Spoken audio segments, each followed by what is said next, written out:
ముఖం తెల్లగా కావాలంటే మోకాళ్ళు నల్లగా కావాలి. అంటే మన మోకాళ్ళని ఎలా మారాలి? ఒంటె మోకాళ్ళుగా మారాలి. ఒంటె మోకాళ్ళు ఎలా ఉంటాయో చూసారా?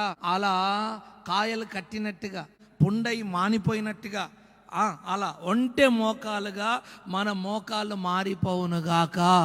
నేనంటాను, ఈరోజు నీ ఆత్మీయ అనుభవాల్లో నువ్వు ఎక్కువ ప్రాముఖ్యత దేనికి ఇవ్వాలో తెలుసా?